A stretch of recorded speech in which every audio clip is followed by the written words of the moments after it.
All right. Good morning, good afternoon, good evening, wherever you are on this beautiful planet. Welcome to the Inner Circle Live pre-New York session.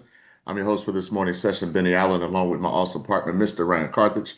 And we're definitely happy and grateful for each and every one of you being here with us this morning as we take a look at the technicals and the fundamentals to see what we could take advantage of in the Forex market. So, without further ado, please turn off any and all distractions, grab a pen and paper, take lots of notes, and let's make sure that we participate and engage. If everybody can hear me loud and clear, do me a huge favor, drop me a one in the chat so I can know that my sound is good and we are all ready to go this morning. All right. So as always, we start each and every morning with a strong foundation, meaning that we are taking massive action at all times. We are accepting all possible losses before entering a trade, before preparing us for any outcome.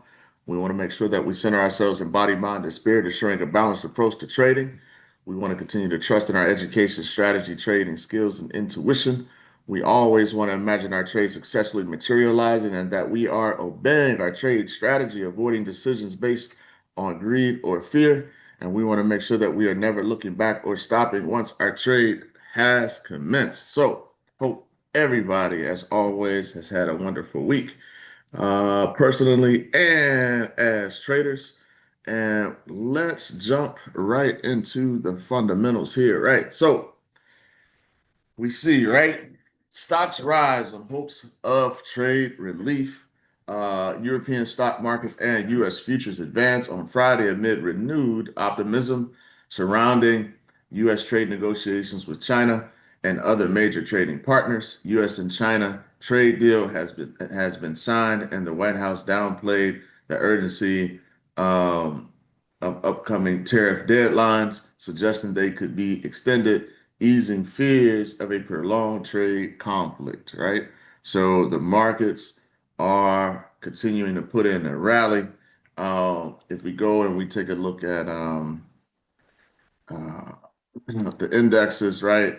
The S&P, we can see here that stock futures rose on Friday, extending this week's momentum amid optimism for more relaxed trade policy and greater confidence that the Federal Reserve will deliver multiple rate cuts this year.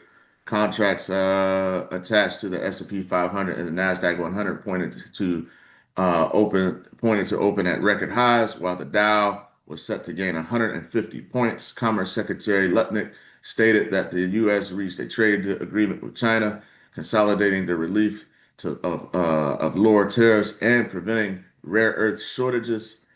Officials also hinted at progress in a trade deal with India, suggesting that the White House grew some aversion to trade barriers. In turn, the Treasury removed the Section 899 tax from the upcoming bill, aiding foreign investment in the U.S.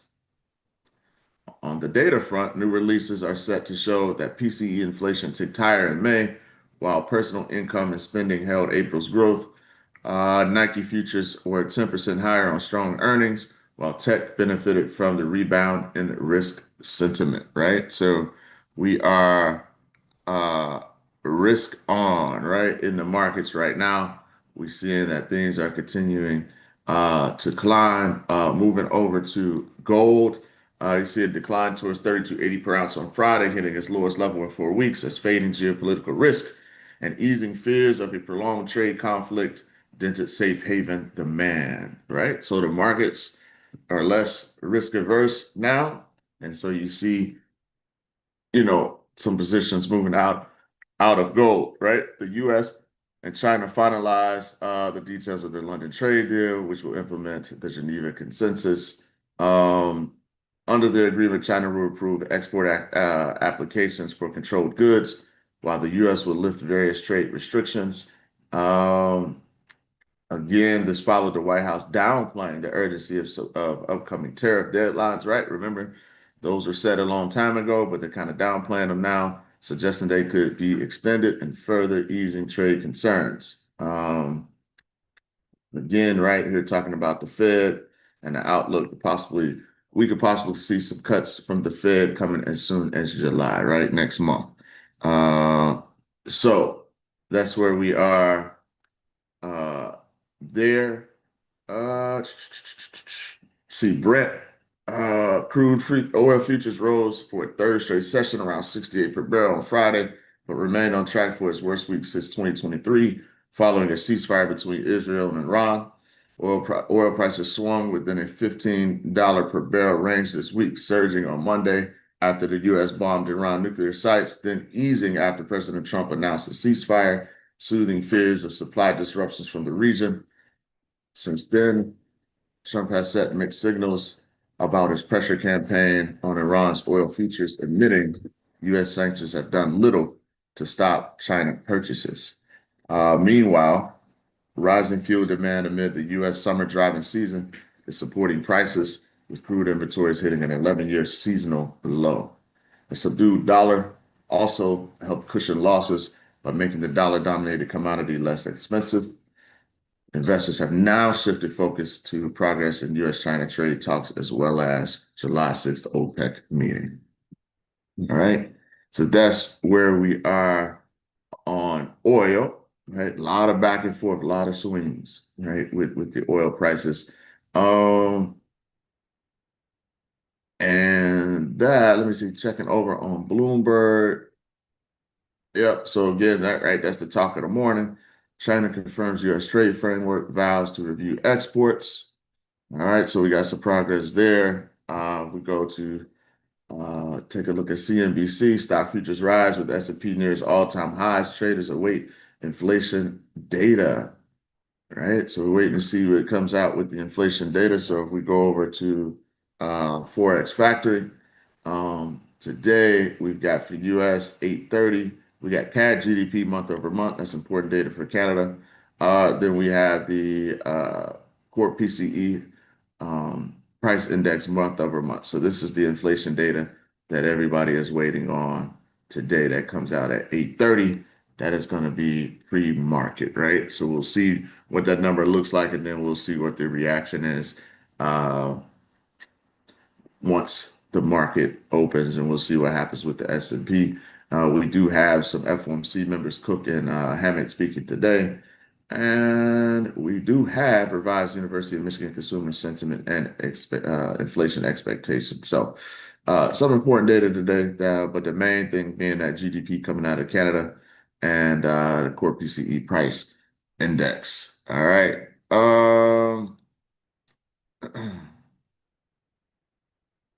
So that's where we are there. Looking over at the spider index, right? Our breakdown of the S&P, you can see pretty much all sectors made gains yesterday as we're reaching the move, we're looking to move beyond the all-time highs for the S&P. We see consumer staples was slightly down and real estate was slightly down, but gains pretty much across the board for the S&P 500 there. So that's that. Looking at the DXY, right? Just continuing to follow. We were looking at that 97.84 level, and we can see that it has been broken. Right? That was the weekly level that we were focused on. Um, Let me drop some more supports in here now as the dollar continues to take a nosedive, right?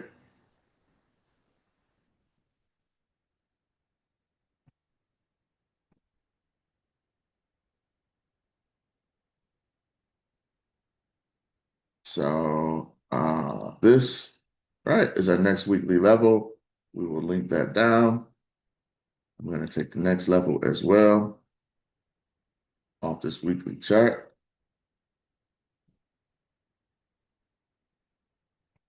So we're looking for levels of support.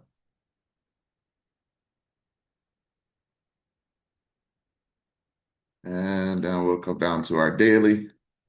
And you can see that we are moving right along this ABCD wave here. Okay.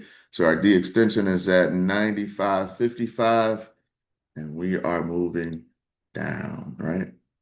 Again, the dollar has been moving down since his inauguration, right? And so we look for that to keep moving right along. Right, that ABCD way, right? So got that direction right. Here we are on this crown on the 4 hour. But you can see here in the DXY, right? Everything that we look for as far as zones, right? We had an 80-20 on our 4 hour with the dollar index, right? That moved higher. And then we've got the C to D move. We've got the crown that formed, right?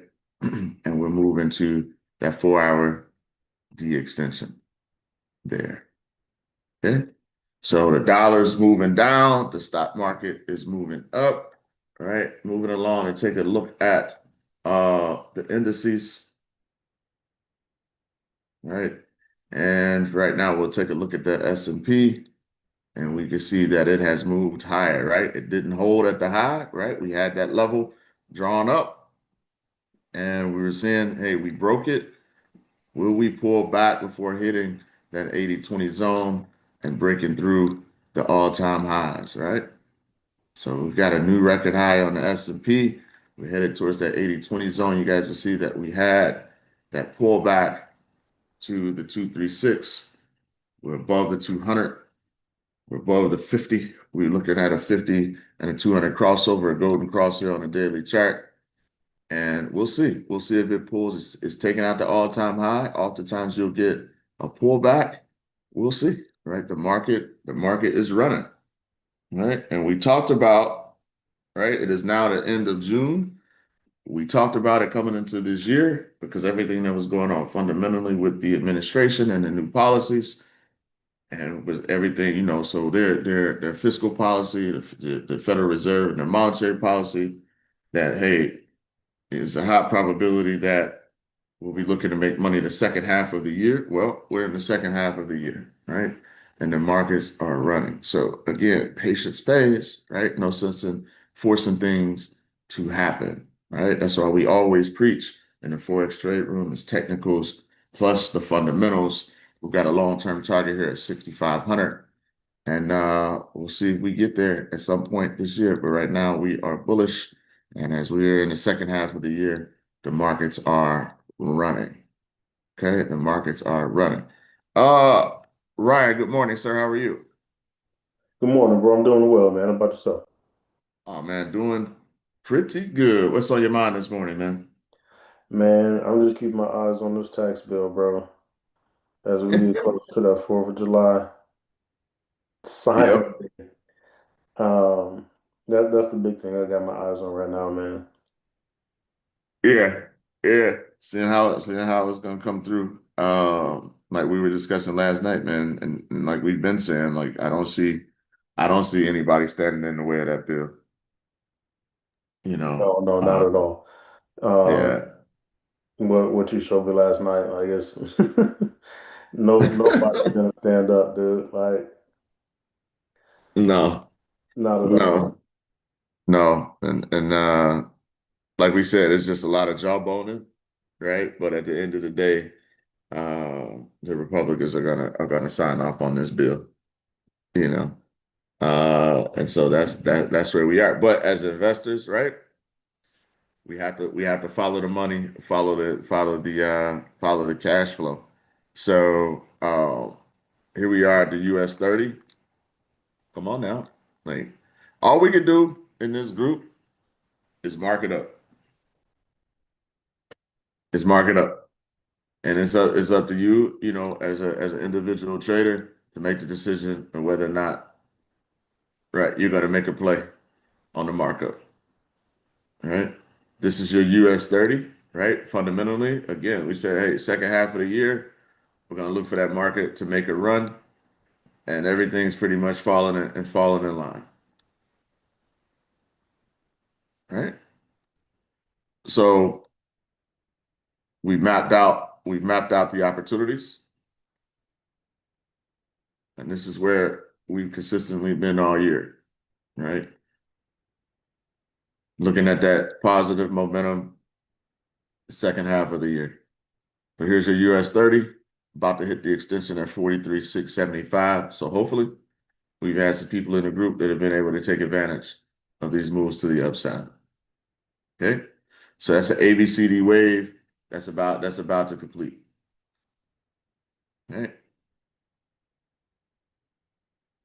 Okay, we've all been here, right? We've all been here. We were here April 20th, 2025, April 21st. We've all been here, right? We've all been here. 43,675. Okay. Here we are on the NASDAQ, right? Didn't get the 80-20 correction and pushed through, right? Fundamentally driven, the momentum, no pullback, gone, moving straight up. We pushed through the highs on the NAS 100, all-time highs broken. The Nikkei, right? Didn't even get completely to a 382 on this 4 hour, pushing up to the high. It's running. Right? This is fundamentals ruling the day, right? The momentum is positive, right? So we look for pullbacks and continuations there. All right, UK 100, right? We got to move down, but we're holding up at that daily level. Got to move out of the 80-20 zone, but we're holding up. Okay. Right? There's no technical structure that'll ever stand in the way of a strong fundamental occurrence. Right? That's why we track the fundamentals. So this is trying to form a level of support here on the daily. Right? We'll see. We'll see if that holds up. Right? But the market is running. The market is running hot right now. Okay. GR30, we got to play, right? Out of the 80-20 zone back to the 382, but we're running hot right now. Right? We're running hot. We tried to pull back to fill that gap, and we reversed out on this GR30. Okay, so we got a 382 that got a hit. Mission accomplished on that 80-20, right? But now look at this nice reversal here. So we're gonna look for pullbacks and continuations to the upside right now. On that, and then your Russell. Okay. Pullback. All right, 382 didn't quite get to that daily support. We came into the zone, right? We know it's never just a line, but it's a zone. But we're moving high, right? So at 2189 level, which is higher than that, right? 2193, right? Look, we got a break and a retest here.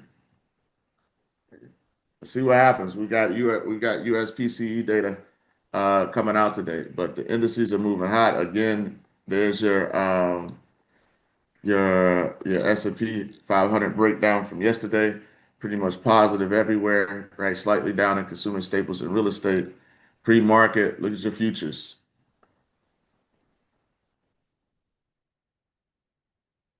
Your futures. Again, second half of the year. So look at our correlations, right? We got indices up, we got the dollar down, we're risk on right now, right?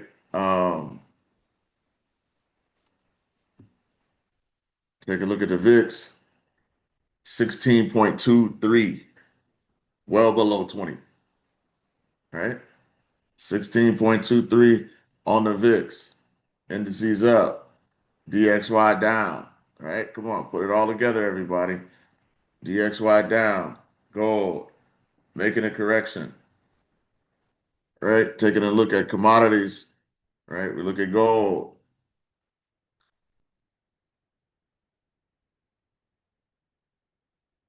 right? Moving to the downside, right? Moving to the downside. We'll see what happens when it gets back around this support area.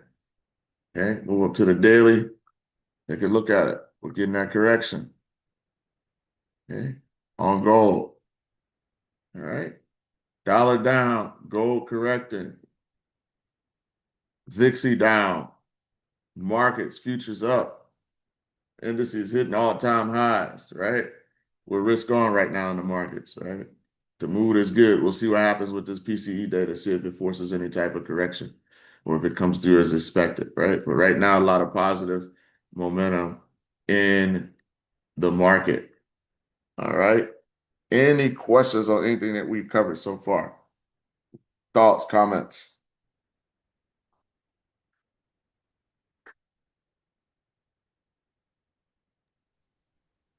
No, sir. We just All say right. So calculated 80/20 on the 15 on what?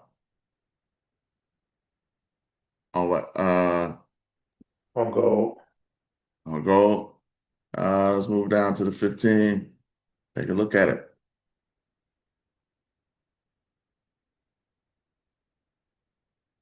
Hmm.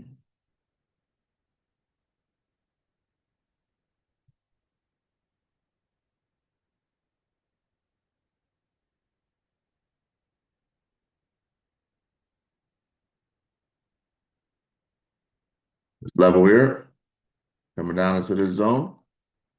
All right. So we may see that correction, right? May see that correction. All right. Yeah. Drop some sevens in the chat. See what happens. PCE data. Okay. Good work. See what happens. See if we can get that swing, right? All right. That move down. Do we pause here? Okay. Do we move back up? Okay. See what happens.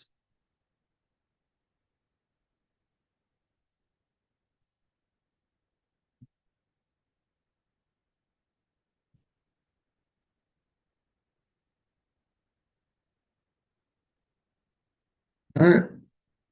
2P1. See if we can catch that pullback before it continues to the downside.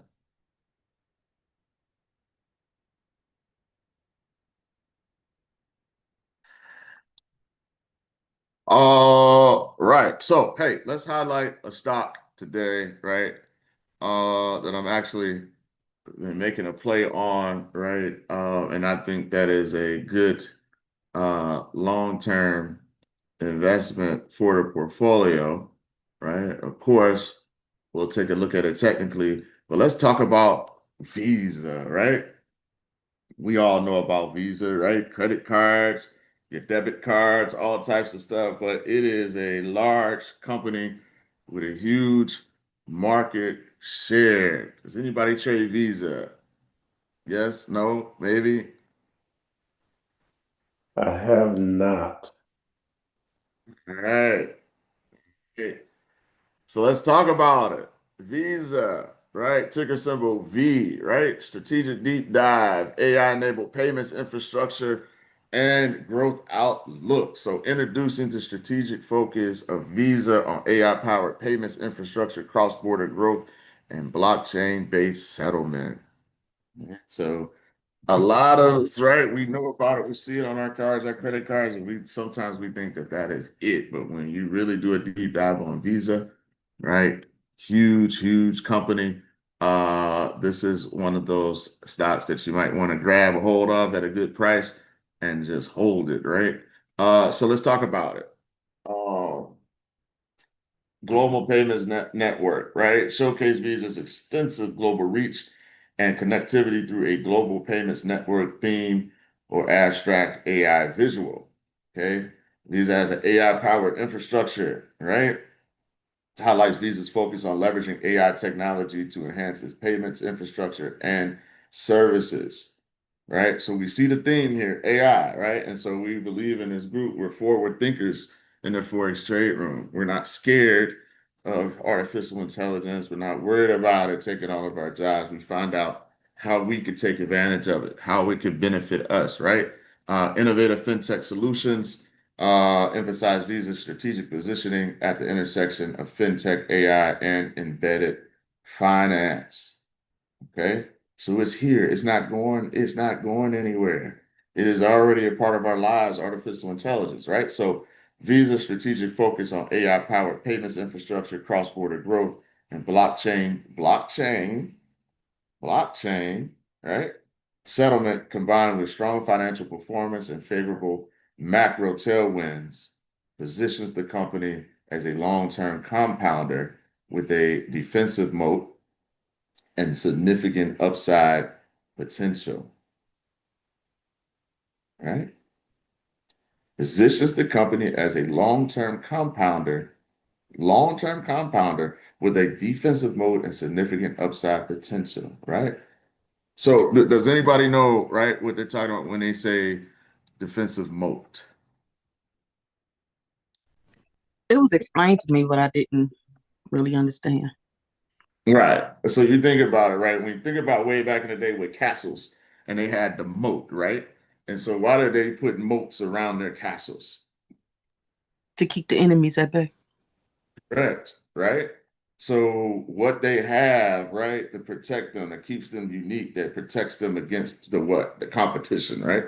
So with a defensive moat and significant upside potential, okay? So let's talk about it at a glance, right? And this constantly changes, right? I did this a couple days ago, actually, right? So at a glance, 37.62 billion in revenue. Visa generates substantial revenue from its global payments network. It has a 53.4% net margin. Visa maintains industry-leading profitability with strong operating efficiency. Its ROIC, right? Visa is 27.62, right? 27.62. That's pretty strong. Okay. That is pretty strong. And what that is does anybody know what the ROIC is? Right? So let's learn some things today. No, Honestly, right? So go return ahead. is R for Yep. return. Um, Yep. I don't remember the rest. Is return of I don't remember. Invested Yeah, capital. yeah. And that okay. Yep. Yeah, yeah, yeah, yeah. There we go. So that's it. So it's saying here, right, that they deliver impressive returns on invested capital, right? So return on invested capital indicating efficient capital allocation, right? So it tells you when you look at that ROIC, that return on invested capital, it tells you how much money a company makes for every dollar of capital, right, invested in its operations. So very, very, very good, right? And then we'll get into details, later overall when we're looking at these stocks, right, in regards to as far as the sectors, right? So we talk about the S&P and how it's broken down into the sectors. That's why we look at the spiders. So we'll begin to learn, well, it's got a ROIC of 27.62, is hey, that's good, but when you start to do it by sector, is that good based on the sector that Visa operates in, right? So you can really start to get down to the nitty-gritty details, right? When you're investing in things like that and you're researching stocks. Visa is present in 200 plus countries. Visa's global reach and platform infrastructure model enables worldwide coverage. Okay. Moving to AI-driven fraud detection and blockchain-based settlement. Visa is leveraging emerging technologies to enhance its payments infrastructure. It's positioned at the intersection of fintech, AI, and embedded finance. Visa is strategically positioned to capitalize on key industry trends and disruptions. Okay. So, current snapshot. Okay. So, looking at the market cap. Okay. 681.87. Okay. And this is June 25th was when I was doing the research on this, right? Price 651 at the time, 651.63. With the PE ratio of 34.03. The earnings per share is at $9.95, right? On that earnings per share. Revenue growth, and that's for a specific period of time. We'll talk about that here in a second. Revenue growth year over year, 10.19%. Net margin, 53.4. Free cash flow margin is 45.53. We talked about the ROIC. The dividend yield is 0.67%. The cross-border growth is plus 13%, everybody. The debt to equity ratio is 0.55, and the buyback program is 12 billion through 2025, right? So when we talk about the market cap at 608, 681.87, right? That's talking about, as far as the market cap is important because that's the total dollar value of a company's outstanding shares of stock, right? So, for example, if a company has 1 million shares of outstanding stock, and the stock currently trades at like $50 per share, for example, and its current market cap is 50 million, right? So a high market cap is important because it really lets us, it really shows us that the company has a very large presence in the market, which we know that Visa does. So even though, oftentimes larger, you know, companies might have less growth potential than a lot of startups, right? That's why a lot of startups you can get higher returns, but the risk is greater. Um, but your well-established companies, you think of stuff like Coke, right? We're talking about Visa today, but like Coca-Cola, right? But your established companies, are just like they're more able because they've been established so long. They have a large market cap. They're able to secure and lock down financing more cheaply, and they also have a more. They tend to have more of a consistent stream of revenue.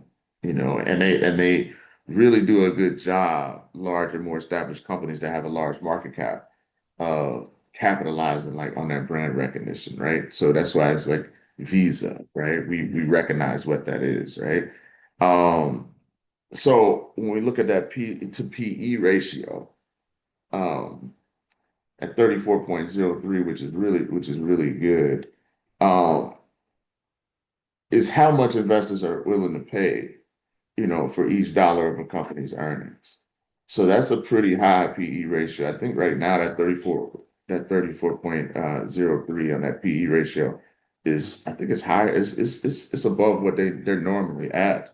I think they're typically their average is around 33.17. So they're slightly higher, which tells us, right, that there's future growth uh, expected because investors are willing to pay a premium, for each dollar of earnings because of that anticipated future growth. Whereas, a low PE ratio, not necessarily bad, but it may say that the stock is undervalued, or, it could mean when you have a lower PE ratio that um, there's lower expectations of future growth, right? So the the exact opposite. Okay. So that PE ratio of 34.03 is really, really good. Um, the earnings per share is good.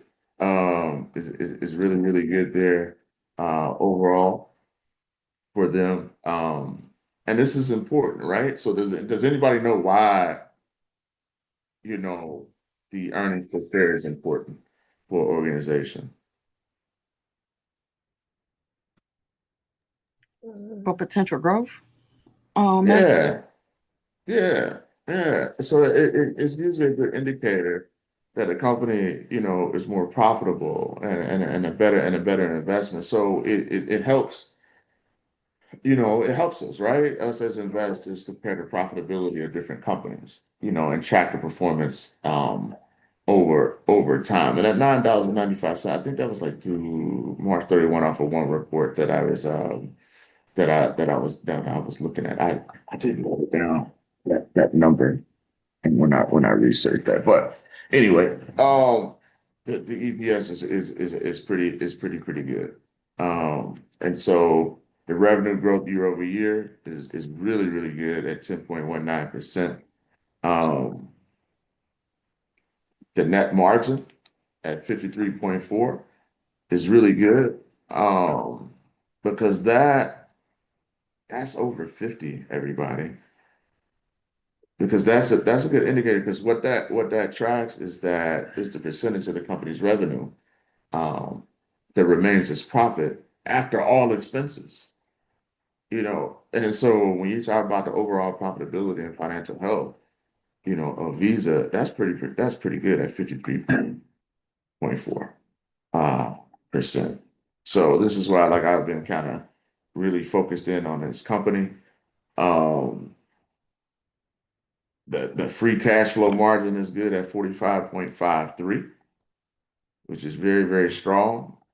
So that's an indicator, right? When you talk about free cash flow, that's showing you, how much free cash flow a company generates for every dollar in revenue, right? So 45.53. So well-established company. Um, and that it just tells you, right, that their leadership and how they operate is really stable, right? And that's what you look for is stability, right? And like you know, it's always good to know when you're in the sector, looking far out, right, where the company is headed. You always want to kind of get an idea where an organization is headed in the future, right? And you want to try to get an idea of how strong their leadership is, right? And so they're definitely poised for growth. We talked about the ROIC, the dividend yield is pretty good there. Um, you know, so that 0.67, pretty good. Um, And that's, when you talk about your dividend, I always like looking for companies to have a dividend because that's when a company shares, a portion of its profits with the shareholders. So that's good. When we talk about the cross-border growth, right, with Visa, man, that is really good at plus 13% because um, when you look at companies when they start out, they might initially, Visa's been around forever, but when companies start out, a lot of times they might initially only sell products within its own country. But when you talk about cross-border growth, that involves a company deciding to sell those products to companies to cut, to customers in other countries too, or even setting up factories and offices there. So, when you talk about it in super simple terms. It's just referring to the overall expansion, of a company's business activities beyond its country, which can impact the stock value. You see there that it's plus 13%, and that's good. That the equity ratio is 0.55. That's really, really good for them. Um, and that's something that investors really pay attention to because of course the debt, we know what that is, right, in our own lives, right, that but in the company, that's representing the company's liabilities just like it does with us as individuals, the money that it owes to other people, loans and banks and or bonds issued to investors. I'm sorry, was somebody talking?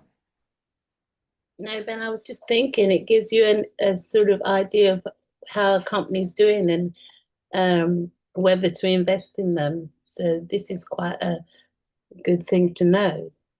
Yeah, I agree with you 100%. And because that to equity, it really gives you a good snapshot of how financially stable, or how risky a company might Yeah, be to invest in.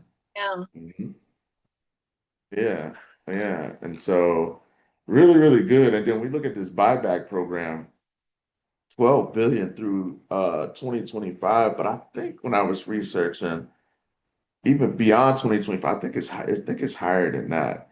Um, and so for people who may not know like exactly what that is, we hear about it all the time. Like if you listen to the news and you hear about stock buybacks, and well, they say, oh, when this company uh uh they got these tax breaks and all they did was bought back stock, and increased the share value of the organization. Well, as an investor, that's not necessarily a bad thing for you, right? Because you know that's a company saying it has cash that it wants to invest to it, to return to its shareholders. Um, so that's almost like think about it. So when a company buys back its shares, it's taking those shares out of the open market, right? But who else does that, right? When they want to move things, when we think about the Federal Reserve, right? And when they want to take money out of circulation, right? Think about that. When they want to pull money out of circulation, we know what that does, right? We know like Swiss National Bank, we know here in the United States they do it with different assets when they're taking things off their balance sheet and things like that. So it's like that increase and decrease of cash flow in the market, right? And so we know that when they pull currency, out of the market through various mechanisms, right? It can strengthen that currency. Well, it's the same thing with a buyback. It's the same thing with a buyback. So in essence, right, when you buy back shares, you reduce the total number of shares available in the market. So with fewer shares outstanding, each remaining share, right, represents a larger portion of the company's ownership, which can lead to an increase in the stock price.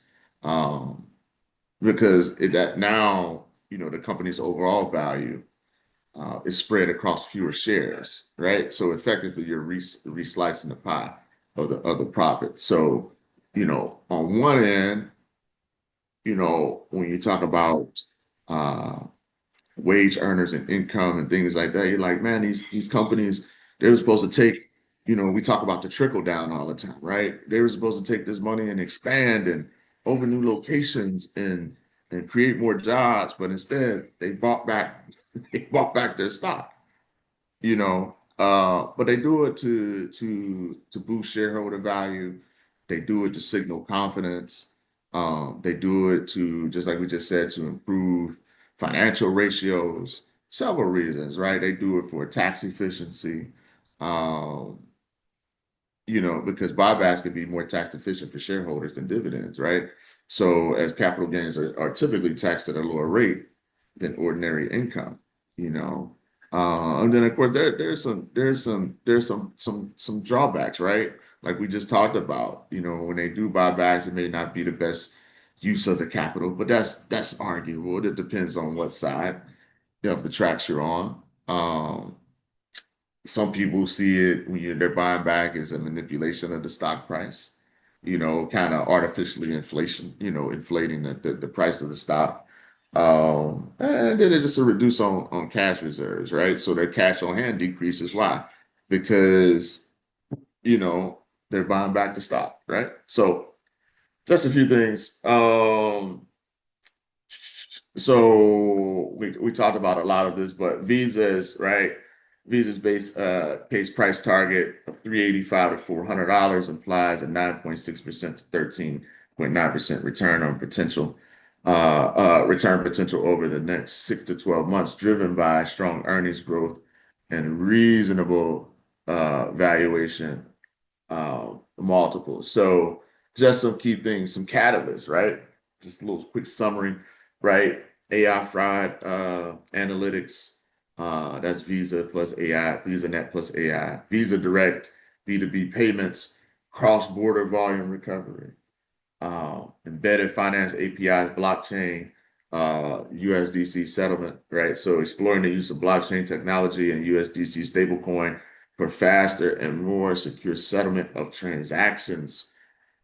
So think about this, right? When we talk about the blockchain and stable coins and things like that. So research stable coins, right? Like Google stable coins, right? And see the pros and cons and how this is impacting, right, the world right now. 10 to 12% revenue, 11 to 13% EPS growth, so a lot of positive catalysts for it. So we talk about the macro environment. Go ahead, Joy.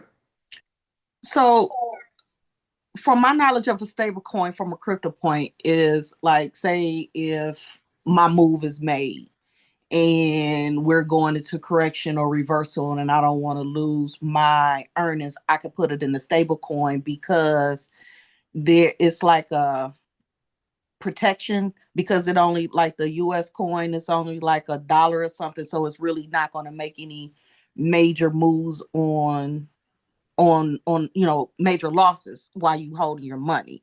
Would that be the same Correct. thing? Yep, it's kind of like had like that protection, right? It's a cryptocurrency, that is designed, to maintain a stable value. Yeah. Um, yeah, and it's usually pegged to like a real world asset. So it's exactly what you're saying. Would this Um, reflect as the moat? yes, it could. Yes, it's a defense mechanism, right? Okay. Could be looked at as that, right? So, um, because the stable coin, it offers, it represents price stability, which will make it really more suitable for transactions, savings and financial contracts, right? And so that's is huge. Um, because the whole aim of it is to maintain a fixed exchange rate um, to another asset. So yeah, so you can see it with the macro environment. Uh, the Fed eases support of global spending. Accommodative monetary policy from the Federal Reserve boosts consumer and business spending globally. So what are we talking about here, right? We're right on it, right? We talked about the second half of the year. Now we're talking about things like a rate cut, right? As early as July. That's some of the optimism that's happening in the market right now, which is why you're seeing the market rally. Like I said, we'll see what happens with the inflation data today. Um, Nominal transaction volumes rise with moderate inflation, so gradual and manageable inflation leads to higher nominal transaction volume, supporting Visa's revenue growth. Right, and we're headed towards that. Right, FX recovery and travel rebound boost cross-border fees. So the normalization of international travel and the recovery in foreign exchange rates increases Visa's lucrative cross-border transaction fees. Global demand for secure digital rails continue to expand. The ongoing digitization of payments and the need for reliable, secure payment infrastructure drive increasing global adoption of Visa's network. So they're ahead of the game. So the favorable macroeconomic environment, including accommodative monetary policy, moderate inflation, the recovery in travel and FX, and the growing global demand for digital payment solutions provides a robust backdrop for Visa's continued growth and performance. So Wall Street consensus, right? JP Morgan has it at a target of 390, Goldman Sachs 400, Morgan Stanley 385, and Barclays at 375. And when I did this, it was at like 351. We'll take a look at the chart on it. Risk adjusted price targets, the bear case 340 reflects the potential for regulatory pressure, FX headwinds, and weaker consumer spending. The base case for 385 to 400 based on the steady earnings growth and successful scaling of AI-driven fraud analytics. And the bull case at 425 plus assumes an earnings beat, rapid adoption of blockchain-based tokenized payment solutions.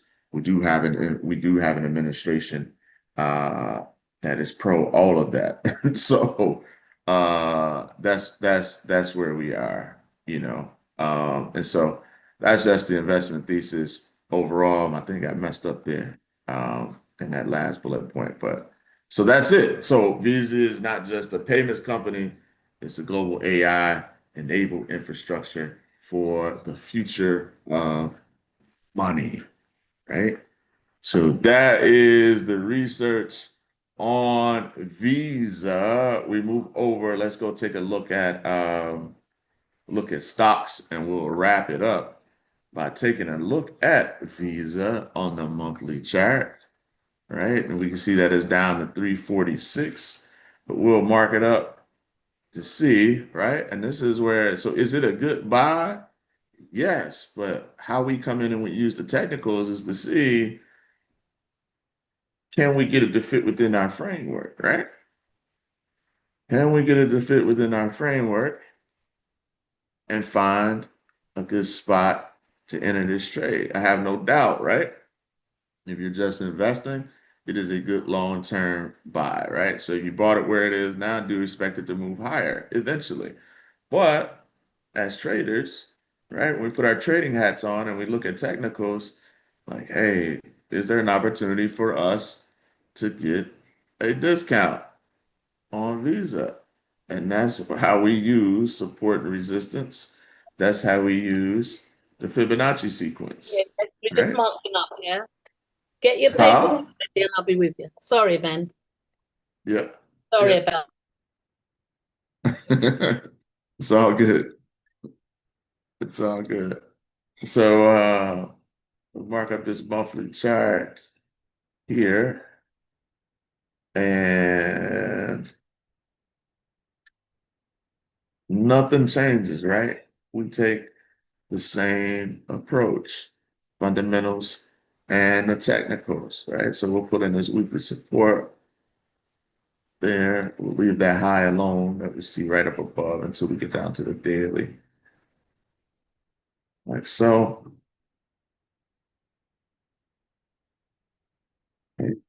So you can see, right, um,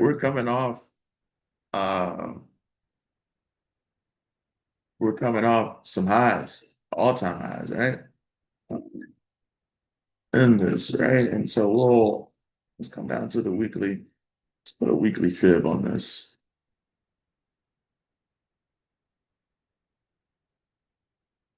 See where we can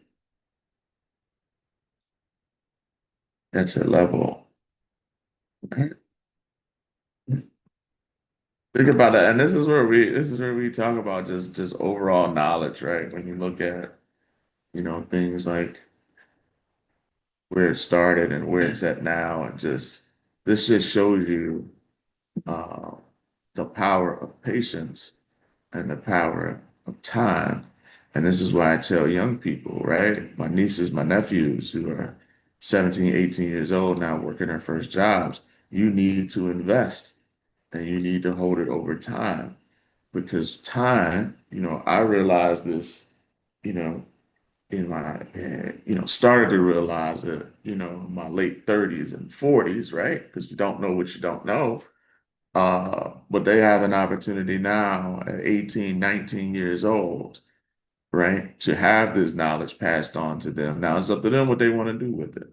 It's up to them if they want to, you know, continue to go, you know, buy Lululemon and all types of stuff and not buy the stock, right? That's up to them. All you can do is tell them. But look at the power in this, right? So you go back to 2000, whatever that was, 2003 or whatnot. That's in our lifetime, right? At least from where this is tracking. That's in our lifetime, and you look at where it is now. So the power of time. One thing you cannot get back is time. And that's what I try to explain to all of the young people around me. Like you cannot get time back. You have to do it now. Okay. You have to do it now with these companies, right? Like they should be buying Palantir. They should be buying NVIDIA. They should be buying it now, right? So there's nothing here on this weekly chart. Fib wise, let's move down to the daily.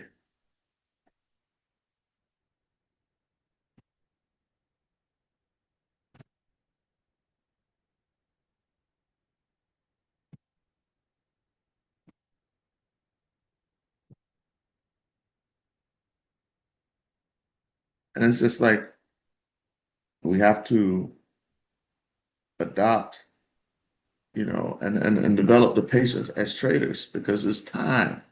Give things time, which is why your risk management is so important, right? It's so important as traders that we give everything time to develop. You know, I don't need to, I'm trading, you know, working, you're investing. Um, I don't have to try to make $1,000 a day, you know, crazy stuff, right? Don't even have the account, the size of the account for that, right? But oh, I make $1,000 a day. Like a lot of it just doesn't make sense, right? Just understand the importance and the power of giving things time, you know, slowly, right? Invest in solid companies,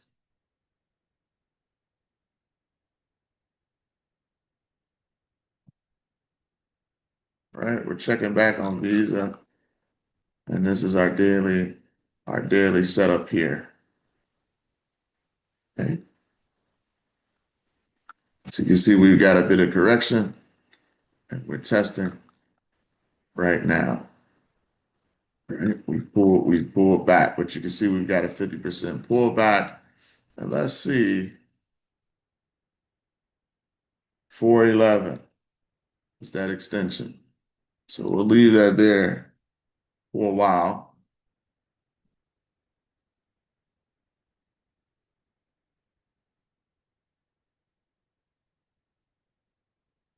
For 1139. Leave it at 411, just like that. And we'll see if it wants to hold here.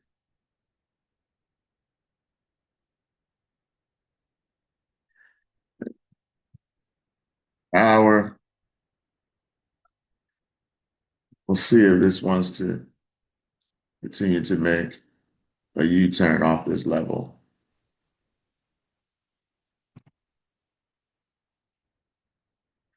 Okay.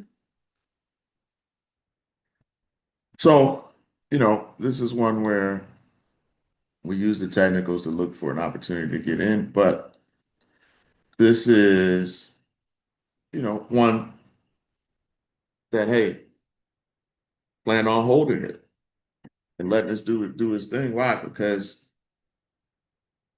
where is Visa going as a company? It's not going to close its doors, right?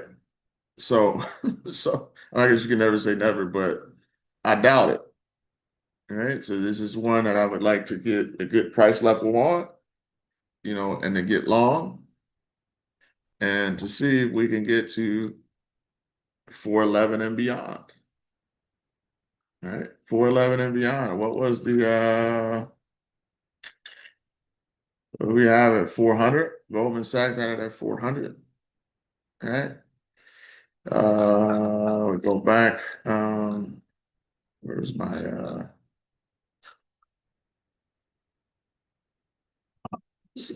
Super Bowl case 425 plus, base case 385 to 400. We got 411. So we're falling in between that bull case, right? That base case and that bull case. So let's see what happens there. So that is Visa. Any questions over anything that we covered today?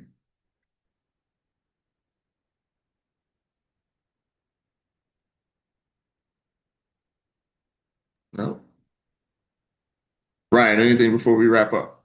Man, phenomenal, bro. Phenomenal, dude. Appreciate it. Greatly appreciate you doing this in this fashion. And great work, man. Appreciate it. Hey, everybody, enjoy the rest of your day. And always remember, hey, just don't count your pips, but indeed count your blessings. Have a good day, everybody.